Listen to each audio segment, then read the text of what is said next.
All right. To get us started, why should we seek wisdom outside of or beyond Stoicism, Massimo? Question, considering especially that I've been writing about Stoicism for a while now, and so now all of a sudden it's like, oh, let's go beyond Stoicism.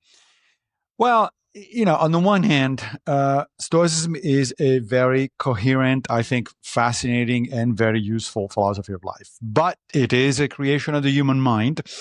And as such, it probably has limitations. It covers certain things, but not others, or it deals better with certain things rather than others. And because it is part, of course, of a broader Greco-Roman tradition covering classical Greece, Hellenistic Greece, and then eventually later into the Roman Empire, it's connected to a number of other similar ways of thinking about life, the universe, and everything, as Douglas Adams would put it.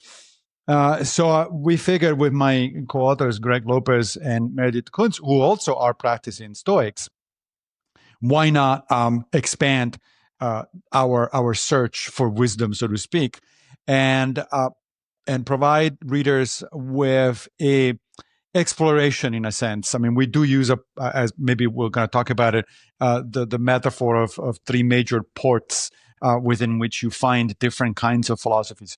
So all of these philosophies are connected by the fact that they belong to the same general tradition, the Greco-Roman one, in particular virtue ethics, or broadly speaking. So they are distinct from other traditions you may find in other parts of the world, Eastern, in India or in China, Africa, etc.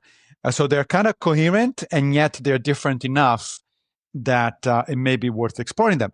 Also, the Stoics themselves did that kind of thing, right? I mean, Seneca most famously, he starts several of the early letters to his friend Lucilius with, actually, he ends several of his letters to Lucilius with what he calls a little gift. And usually that's a quote from somebody else, and usually that somebody else is Epicurus, which the Stoics did not particularly hold in high regard. And at some point, possibly Lucilius must have asked about this thing, so what are you doing here? And Seneca responds, he says, well, the truth is everybody's possession. And if you find it in another camp, you just take it and use it.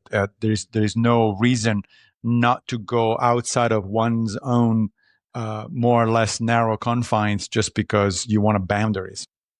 Yeah, I love it.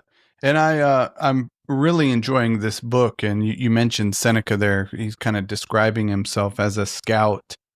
Right. He's bringing things back to his particular path or tradition. And you mentioned there, so you break it up in three parts. You begin with pleasure, then character, and then doubt. So I'm curious. I think many of the listeners might be familiar with this debate between, virtue and pleasure, but I also think it's helpful and fascinating. So would you mind unpacking, that difference there? Yeah, so this is a debate that goes back literally 2.5 millennia, right? Right at the beginning of the classical and Hellenistic traditions, you have these fairly sharp distinctions between virtue-based philosophies of life. Those include Platonism, Aristotelianism, Stoicism, Cynicism, and so on, and sort of pleasure-oriented philosophies, which most famously include Epicureanism, but also a little-known philosophy, early kind of hedonist, known as Cyrenaicism, which was actually studied by Aristippus, who was a student of Socrates. So that distinction was there, and the ancients were very cognizant, very aware of this distinction. So, for instance, if you read Cicero, he claims that he doesn't see a lot of major differences between Platonism and Aristotelianism and Stoicism. He thinks there are essentially variations on the same general theme because what they have in common is an emphasis on virtue and character. But then he sharply distinguishes that from the Epicureans, but in particular, he also mentions the Cyrenaics, although the Cyrenaics were pretty much gone by the time that Cicero was writing. So he focuses on the Epicureans. This distinction, this rivalry between sort of pleasure and virtue also explains why a lot of other ancient writers, clearly pick on Epicureanism. They disagree with each other. I mean, we have to imagine the Hellenistic period, especially, as a period of competition between different types of philosophical schools. It's a different ways of looking at things and living your life. So they're all competing for followers. But most of them agree that if there is somebody to despise, those are the Epicureans, right? and in fact, they even Cicero started this notion of Epicureanism, characterized as a sex, drugs, and rock and roll kind of school of philosophy, which actually is not true. I mean, the Epicureans were most definitely not crass hedonists at all. But they were accused of being essential into pleasure. So this distinction comes from very early on. It does make sense in this particular respect. So the Epicureans would argue that, look, seeking pleasure and avoiding pain, especially avoiding pain, which was really the Epicurean thing, it's natural. He says, just observe what human infants do, right? They try to stay away as much as possible from anything that is painful, and they seek immediately, instinctively, anything that is pleasurable. And so the Epicureans thought, who are we to argue against nature? I mean, this is what nature tells us. The Stoics, the Cynics, and all the other virtue-oriented schools will respond, interestingly, along similar arguments. They also will point to human infants and in your young children. They would say, actually, that's not true. There are situations in which human children actually, on purpose, seek things, they engage in activities that may be painful, for instance, learning how to walk, because instinctively they know that's good for them, good in the long term. And moreover, instinctively, they also immediately develop a pro-social attitude. In other words, they're naturally virtuous, right? They start immediately to develop positive relationships with siblings, with caretakers, and then eventually friends, and so on and so forth. So there's this interesting discussion very early on in which both approaches try to claim nature as their guide, and they simply interpret the facts about human nature differently, right? The Stoics, in particular, were very subtle about this whole thing. I mean, Seneca, for instance, at one point, he actually does say that pleasure is in agreement with nature and that pain is opposite to nature. Meaning, and he says, because what that means is that we naturally do stay away from pain and seek pleasure. But he says, but that's secondary to our virtuous pro-social behavior, right? Cooperative behavior with other people. So there's been this discussion for a long time. Now, interestingly, modern positive psychologists have taken up the same basic discussion on empirical basis. So positive psychology is that branch of psychology that started about maybe 20 years ago, thereabout, where psychologists finally realized that there is no particular reason why their discipline should be concerned only with pathologies, only with, things that don't work, basically. That psychologists could actually be helpful. Empirical psychology could be helpful to human beings also to figure out how to live life when things go well, when people can more or less control what they do, pursue their interests, etc., etc. And so in recent years, there's been this debate between hedonic and eudaimonic schools in positive psychology, where the hedonic, of course, refers to hedonism. So it's, essentially the modern version of the Epicureans. And eudaimonic is the term that the Greco-Romans used for happiness, for flourishing. And the general idea, as far as I can tell from the literature, from the psychological literature, the general idea is that most psychologists would agree that a balanced human life is actually made of both components. That is, you do need both a eudaimonic aspect to your life and an hedonic aspect to your life. The question is, what is the proportion there? What is the best way of balancing the two things? And again, my understanding of the literature is that the consensus is that primarily our primary concern should be with the eudaimonic component, meaning with what has meaning. what is meaningful in our lives. And it turns out that what's meaningful has to do mostly with our relationships with other people. And in that sense, the virtue-oriented Greco-Roman schools were right, that a fundamental component of human happiness is good relationships with other people. It's fostering good relationships with other people. So that is what gives meaning to our lives. When people, as it turns out, there is research that shows that when people get to the end of their lives, they don't look back and say, "Oh, damn, I wish I would have had, spent more time on Facebook or more time, in office meetings or anything like that." What they do say is, "I wish I had spent more time with friends or relatives or children or spouses, partners, etc."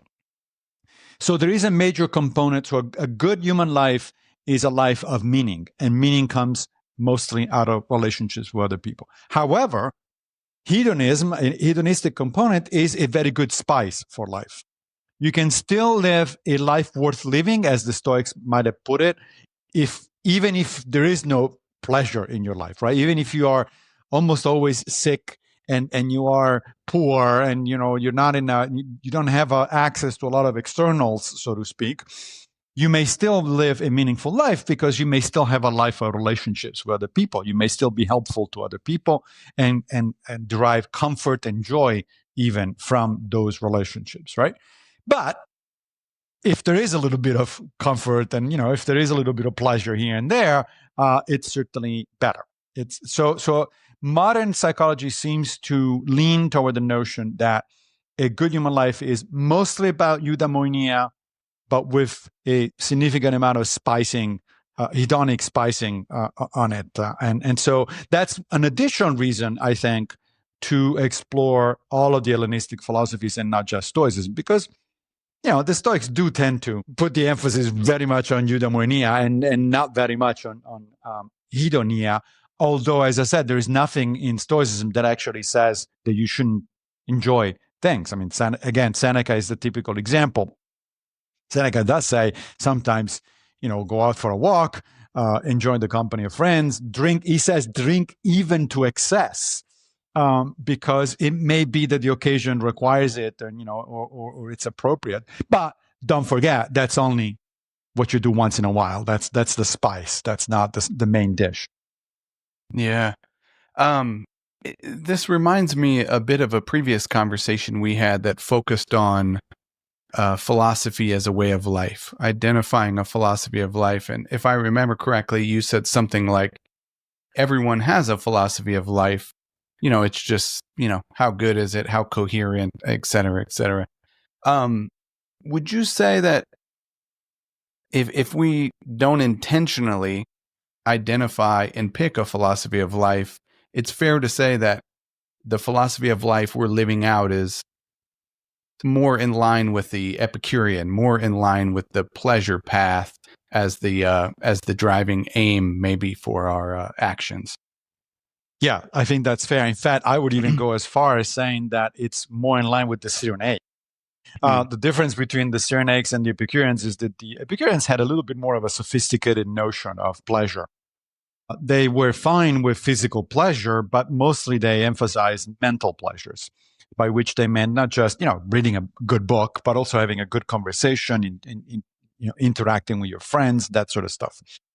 And also, the Epicureans thought it was important to enjoy pleasures back in your mind from experiences you had in the past, right? So Epicurus famously, at the end of his life, he was in a fair degree of pain because of sort of physical issues that he was suffering from, and he writes famously this letter to one of his friends. He says, even though this is arguably one of the most painful days in my life, it's also one of the most pleasurable because I keep thinking back to our conversations and so on and so forth. The Cyrenaics were more straightforward. They said, nope, only physical pleasure and only right here, right now. Forget the memories or the anticipation of future pleasure. That doesn't matter. It's like, it's not really a thing. It's important to actually enjoy pleasure in the moment, anytime you can possibly do it. And physical pleasures are much stronger. They're felt much more than mental ones. So forget the mental stuff. It's about, it really is about sex, drugs, and rock and roll. Now, that said, even the Cyrenaics, however, were more mindful, I think, than most natural hedonists. You're absolutely right. Going back to your question, you're absolutely right that most people who do not reflect on what their philosophy of life is and why they're pursuing certain things rather than others, they're natural hedonists. They go for pleasures. It may not be only physical pleasures. I mean, people enjoy a good movie or a piece of music or something like that, but it's mostly physical. Most of it, when you hear the word pleasure in conversation, you tend to think about food and drink and sex. So it's not like it doesn't get that much less sophisticated, than that. The Cyrenaics, however, were more careful about this stuff. One of the major things that they pushed, major notions that they pushed, was that you ought to own your pleasures, not the other way around. So temperance is important even for the Cyrenaics, right? Even though they were not really virtue ethicists in the standard sense of the term, they didn't think that there was such a thing as eudaimonia. They thought, happiness, I don't know what that is. All I know is whether I'm feeling pleasure right now or I'm not. That's pretty much it. But they were careful in saying, look, you need to own your pleasures. You need to control your pleasures and not the other way around.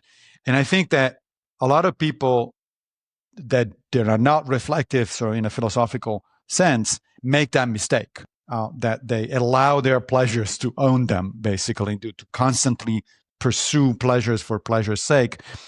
Without much of a regard to, for instance, long-term consequences. Sure, you can drink and have sex and food all you want, but eventually you're going to pay for it if you're not careful. There is increasing evidence that, for instance, drinking alcohol, and I say this as an Italian who has a regular glass of wine every night for dinner, there is no health circumstance under which this is actually a good thing for you. You're going to pay for it.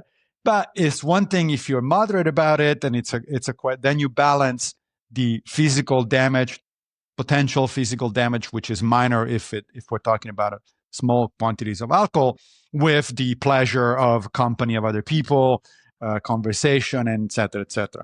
If on the other hand you're not you're not careful, and you get wasted every night, then you're not going to have a long life. So, and it seems to be such an important topic or lesson, however you would think about it, for the modern day, when you think about advertising and attention and the constant trying to basically sell us something, having a bit of mindfulness about, well, what do I really need? And like you say, there's Epicureans kind of get a bad rap from what they were really talking about. It's really a very minimalist, kind of simple pleasures, if you will. Yeah. In fact, pretty much all of the Greco-Roman philosophies, but in particular, certainly Stoicism, even more so Cynicism, although we don't want to necessarily go to the extreme of the Cynics. But all of the Greco-Roman philosophies were really very much about moderation. And temperance was definitely one of the cardinal virtues, and pretty much everybody tried to apply. In fact, I would go so far as saying that one of the reasons we need to pay renewed attention to the Greco-Romans is because their philosophies are very subversive from a modern perspective. I mean, if you think about it, they're all about temperance. They discard or at least de-emphasize externals such as material goods and fame and riches and stuff like that. So they're really anti-consumerists. They're in a sense anti-capitalist, not as in the economic system. Most of these people did not have a theory of economics, but in capitalism in the sense of the continued accumulation of wealth for wealth's sake. They would certainly not do that. So they're cosmopolitan. Most of them are cosmopolitan. Certainly the Stoics and the Cynics are cosmopolitan, which means that technically, they're not concerned with national boundaries and issues, a lot of issues that we tend to be concerned with today. So if we were to take, and I do, if we were to take seriously these philosophies, that would actually be fairly politically even and socially subversive. And I think in a sense, in a way that actually is useful. It's very good, and so it really would be a good idea for us to reconsider them more seriously.